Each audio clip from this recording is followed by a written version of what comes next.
Today's video is on types of acrylic paint for mixed media art.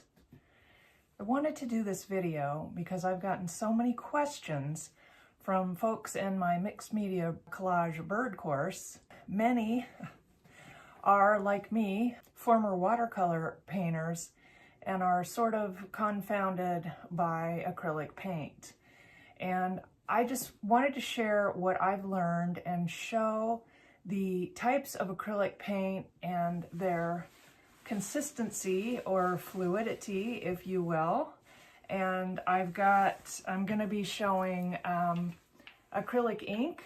We've got 3 acrylic inks. I'm going to move to the high flow, phthalo blue, quinacridone magenta, and this yellow that we'll have to put the pronunciation on the screen because I can't say it.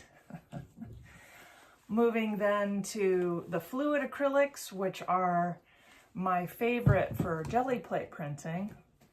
And then finally, the heavy body acrylics, which were really confusing me in the beginning of acrylic paint. And we're going to go through how these paints move around on the paper and with water. And yeah, let's get started. In reality, I don't use the heavy body very often at all. I basically use the fluid acrylics, acrylic inks, and then Liquitex Basics white and black for the rest of what I'm trying to do. So I've got it laid out here, and on the top, I've just got watercolor paper without any gesso. On the bottom, I've got it gessoed. What I'm gonna do right now is I'm just gonna wet half of each, I'm gonna wet the top of this on just the paper. And I'm gonna wet the top of this down here. I'm probably not gonna be able to handle just not going ahead the rest of the way, but I just want to show you from comparison. All right, so the acrylic inks, and I know I'm really low on this. I really love these. The other thing you can do with this is put it in a spray bottle and spray it. Look how different it is already on the gesso than the watercolor paper. Okay, and this is the quinacridone magenta. Really surprised it's not moving around a little bit more. Wow, huge difference. And then the phthalo blue. I'm so shocked that's not moving on that water. All right, so, and I've got a watercolor brush here. This is a Mountain Horse from the Oriental Brush Supply. I love these brushes. These are my favorite. So we'll just see how thin that is. Really, this is just like painting watercolor in my opinion. And I'm very shocked, as I said, that the water on there didn't let it move around more, but actually I should do both. The yellows there.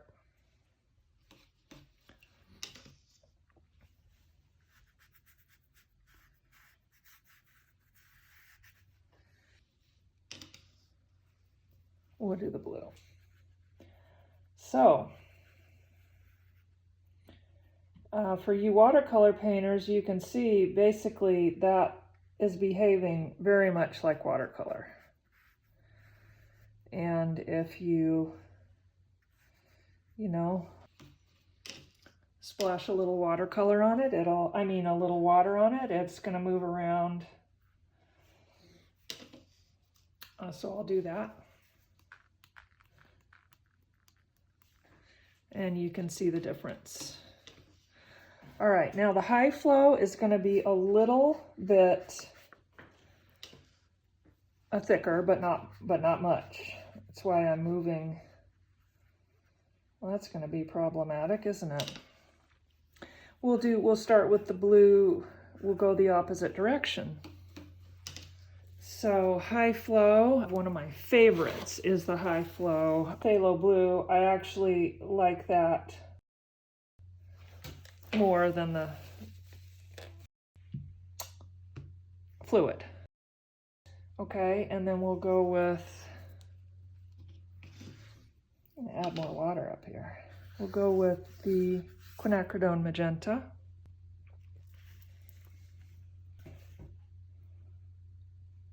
Oop.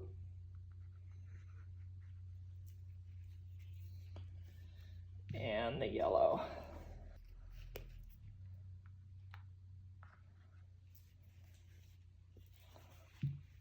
So you can see there's a little more density to the pigment, but it still moves around really nicely. What a huge difference on the gesso. No wonder I love that gessoed paper. Okay, and now the quinacridone magenta.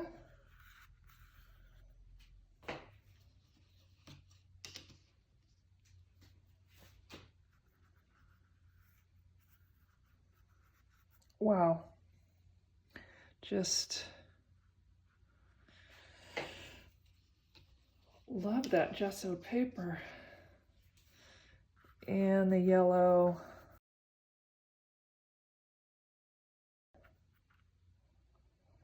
I don't use high flow very often, with the exception of phthalo blue, as stated. That's the one I really, for whatever reason, that's the one I like the best.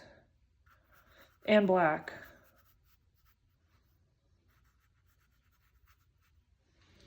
Okay, so there you can see, and you can see that the intensity in the high flow is, there's more intensity, although I did again switch brands from Liquitex quinacridone magenta to golden high flow, so that's not actually 100% the same. All right, now I'm going to spatter the water again.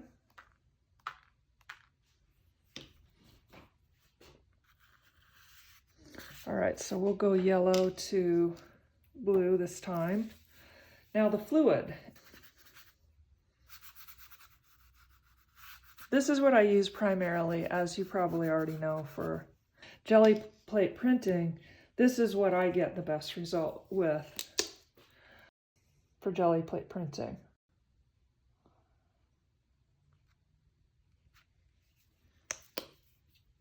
Okay, and that's primary yellow. We're going to use, we'll go with the red first. Quinacridone magenta, love this. And so you see how much it becomes, it's thicker and more, has more, oh, I don't think I'm even gonna, well, maybe I will. Getting low on that. I use that a lot, obviously. Really should have had a second water here. All right, so again, you can see that there's more intensity to the color, more pigment in the paint, and you see still it's quite easy to move around. Beautiful color.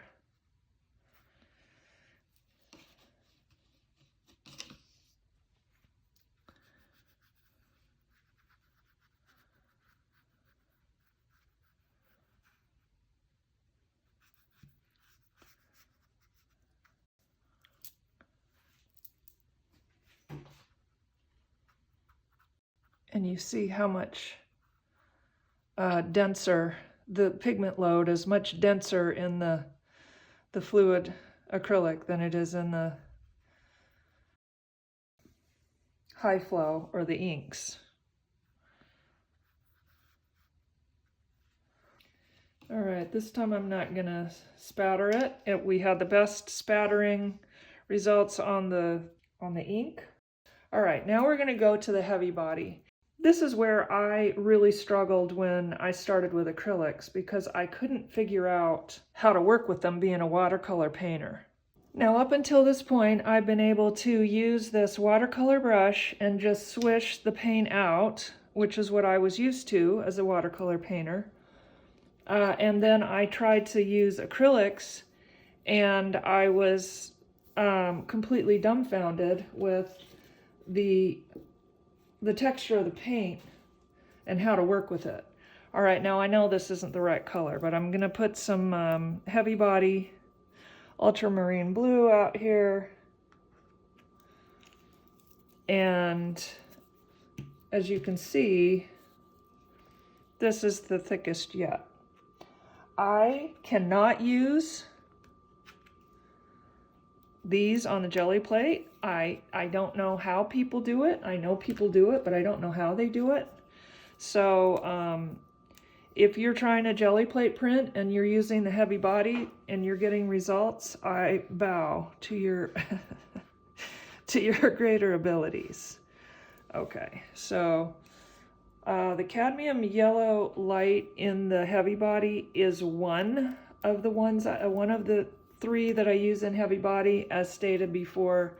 Basically just these three that I use in heavy body. Why that is, I can't explain more than I have.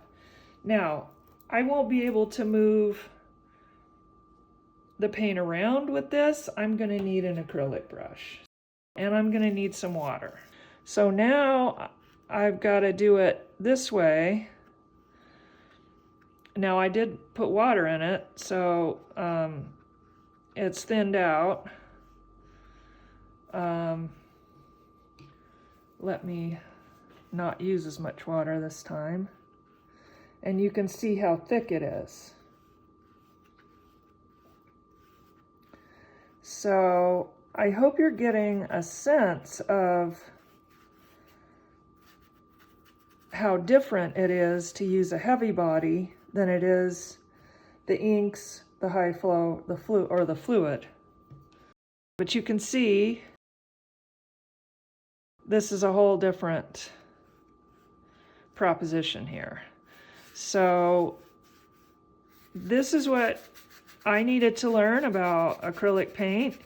And once I learned when to use what, I had a much easier time of things. I still don't like the heavy body using it this way. I like it towards the end of the painting when I'm trying to maybe block out a background. Okay, so you can see our results, and I hope that was helpful. I hope that you have a better feel now for how these different acrylics behave on paper and on gessoed paper. I personally prefer the fluid acrylics and acrylic inks in painting. And of course, for the jelly plate, it's fluid acrylics hands down. That's my choice. But for mixed media painting work, I really do tend to reach for the acrylic inks and fluid acrylics, and just use the heavy bodies sparingly and at certain times for certain purposes. So, but experiment for yourself. Find what you love, find what's fun for you, and do more of that. And if you would like to have a video on the different blacks and whites, I would love to hear back from you. Leave me a comment, and maybe whatever else you're struggling with the acrylic media, and I'll see if I can't make it easier and more fun. All right, this is Vicki Reed with Paint by Heart. I'll see you next time.